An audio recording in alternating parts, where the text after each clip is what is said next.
Hey everybody! I hope you are all having a wonderful Monday. I am back today as part of the April Hop for Cherry on Top. I'm going to be playing with the amazing Simple Stories Wildflower collection. This collection is so stunning. I love it.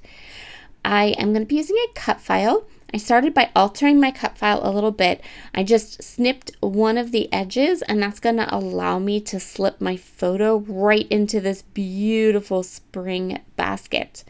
Next, I am taking some Distress Oxide ink in Vintage Photo, and I'm just inking up some of the edges where the basket is. So we're going to work with a cut file today. This spring basket was too good not to use for today's hop.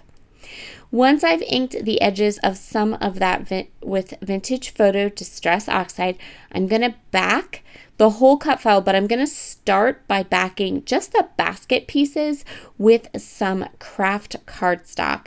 So the way that I am doing this is I'm flipping my basket over, tracing inside the section that I want to back, and then when I make my cuts, I'm cutting along the outside edge of that pencil mark, and that's going to give me exactly what I need to plus a lip to back the cut file. I'm going to do this for all of the sections, including the flowers and everything. But for the basket, I am keeping part of that in this video because I want to show you a little trick. I want to add some depth and dimension to my basket.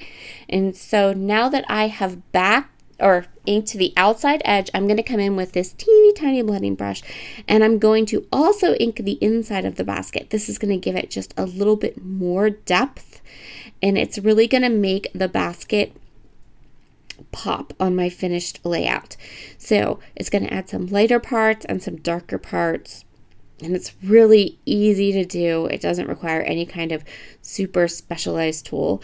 And now my basket is all done, and you can see how that the basket portion has those lights and darks and shadows. So that's where my photo is going to be, and then there's my basket, which I continue to back with a bunch of other patterns from the Wildflower collection. Now, I'm going to go ahead and kind of start playing, and I'm going to start with my foam thickers. They're not thickers, they're foam stickers. I am going to choose a couple. I think I used 3, and one is going to be like a title that's going to go at the top, and then the other one that is across the bottom is going to be like a subtitle, and then I have that really pretty banner one that I'm going to use. I'm going to go ahead and kind of move these around a little bit till I decide where I want them to be. I think I put even a little bit of baby powder on the back of them just so that I could move them around and decide exactly where I want them. I have an older EK Success powder tool, but someday I'm going to upgrade it to a nicer one because there are a couple really nice ones on the market. One is from Simon Says Stamp, one is from the Rabbit Hole Designs, and I know that I want to go ahead and upgrade my little powder tool there. I decide that I want a shelf, so I want to make this look like this little basket that houses this cute little photo of my Fitz is sitting on a shelf. So I have a 1-inch strip of pattern paper. I'm going to grab this scalloped border from the sticker sheet, and I'm going to place it under, kind of below, but kind of underneath the basket. I'm inking all the edges of this one too. So the border sticker I'm using on top of the paper is not quite 12 inches. That's okay. I decided to go ahead and just put it all the way on the right and take it across as far as it can go, and then I'm just going to add a little cluster of embellishments there towards the left side. It's going to kind of look like maybe some of the flowers fell out of the basket, and that is a-okay with me. So I'm going to go through the die cut pack. This die cut pack is the floral one. It has lots and lots of different styles of flowers, and I'm going to go with the more saturated flowers. So there are flowers that are saturated, and then there are ones that look like they're maybe stitched, which they're so cute. But for my purposes for today's layout, I'm going to go with the saturated ones. And I am going to mix these in with the flower that's part of the cut file so that it just looks like one huge basket of beautiful flowers. To get the look I'm going for, I'm gonna be tucking these flowers into different areas of my layout, and I am going to go ahead and even cut some of them into pieces so that just the wee little bits of the flower are in my clusters. I'm going to go ahead and grab a couple of flowers and put it over the cut file as well as under and around the cut file. I want the cut file to kind of seamlessly blend in with all the florals from this die cut pack. A little bit of flowers down here, and now we have all of the flowers attached and on to our page. I'm going to just trim off this area where the edges were, and I've also already covered up that little gap between that sticker border and the edge of the page. Next, I'm going to put a brad right there.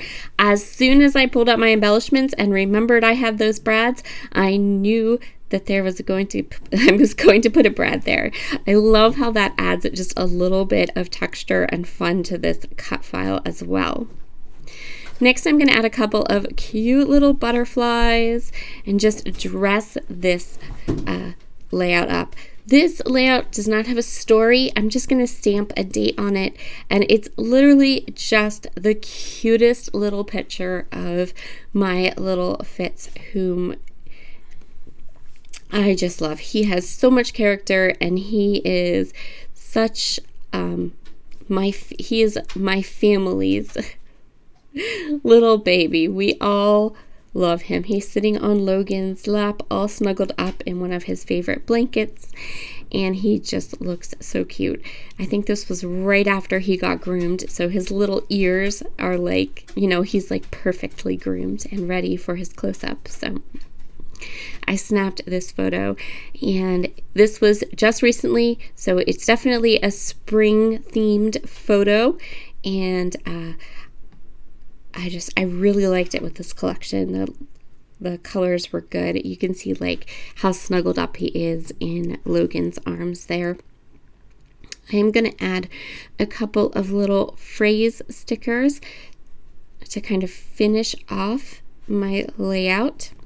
If you have not grabbed this wildflower collection, you can head down to the description box where I will have linked up all the products I used. And this video is part of a Cherry on Top's April Hop, which means there are lots more amazing video links in the comments down below, and you can hop along and say hello to all of the amazing designers that are with me at a Cherry on Top. Here are all of the close-ups. I hope you all have a wonderful Monday. Isn't this the most perfect way to start the first full week in April? I really think so. I'll talk to you all again very soon. Bye.